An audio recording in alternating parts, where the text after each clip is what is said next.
This is Mr. Ling, your teacher for Biology A, and I wanted to record a quick video blog for week 2 here. I'll try to record these video blogs every once in a while, probably every maybe week or every other week, just to kind of go over what we're doing in class that week and maybe talk about any concepts that might be a little bit confusing or I see people might be struggling with. This one, I just wanted to first talk about the pace chart because hopefully everyone has found this by now. It's in the welcome folder. You should have gone through it already in week 1. But the pace chart tells you exactly where you really should be at any given time in the trimester. Okay? And remember, our trimester ends December 17th, so it goes all the way down to December 17th.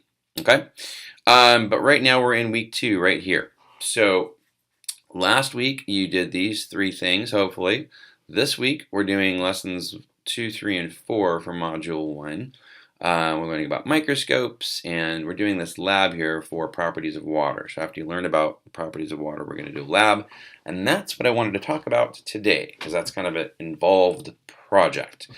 So, also, too, you might see in your running to-do list over on the left-hand side, whenever you log in, you'll see what assignments are coming due.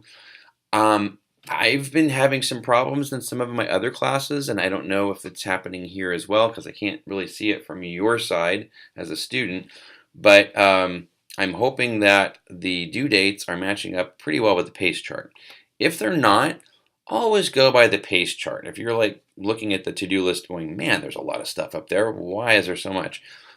Come back and double check the pace chart because there should only be about 3 to 4 things every week that you're doing. I tried to keep it to 3. If you look at this, there's some weeks there might be 4. But one of these is a pretest, and those are pretty quick.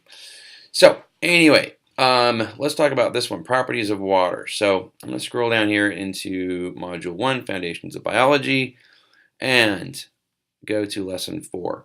Okay, so first of all, you probably noticed that there are guided notes for every lesson, ahead of every lesson. Those are a great tool to take notes. They really kind of help you get what's important out of that content.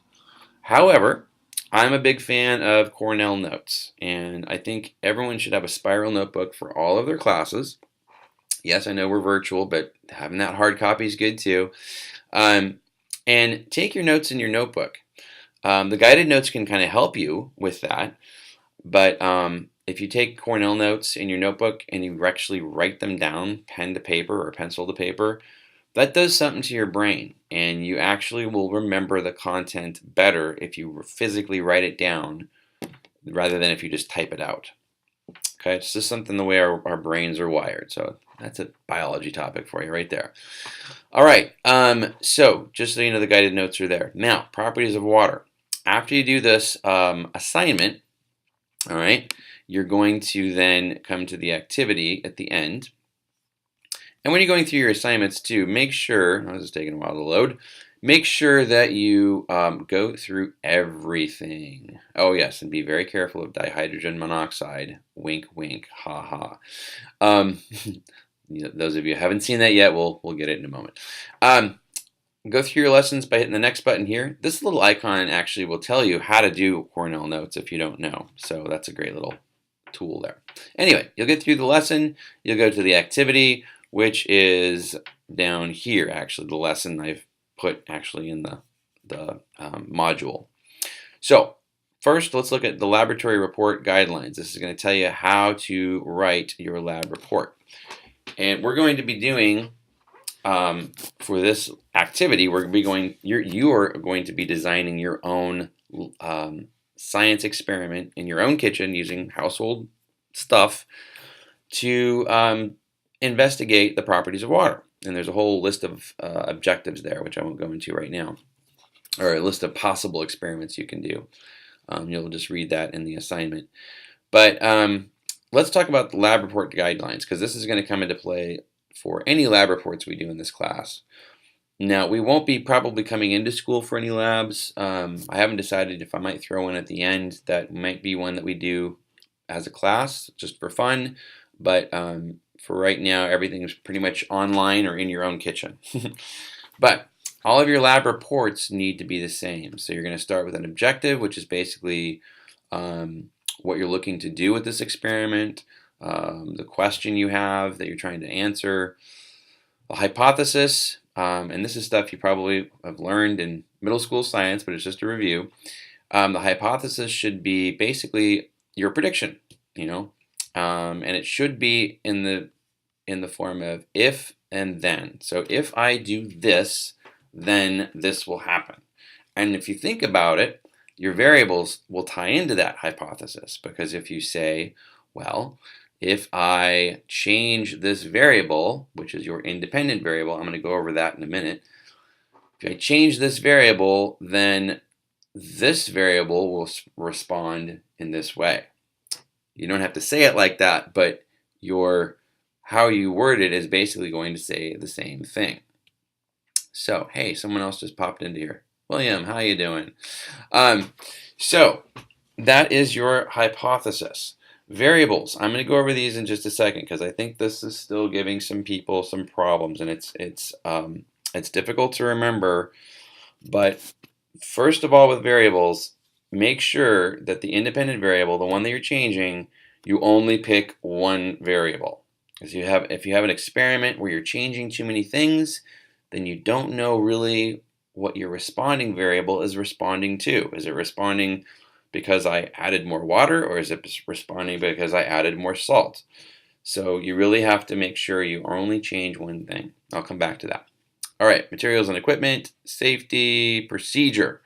Procedure, make sure your procedure is very specific.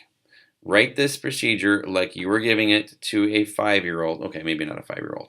Like you were giving it to a middle schooler and having them do the experiment safely, but step by step. If you just say, get some stuff, mix it together, see what happens, not really very specific. So let's try to be very specific there.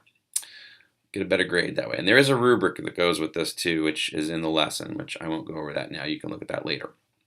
All right, observations and data. Definitely want to write a little paragraph kind of about what you did and what happened. This is kind of like your diary. Well, I did this, I changed this, and I noticed every time that I increased this, then this happened.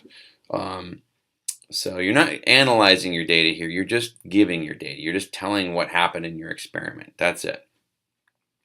Calculations, I won't go into that, just kind of how you figured your numbers.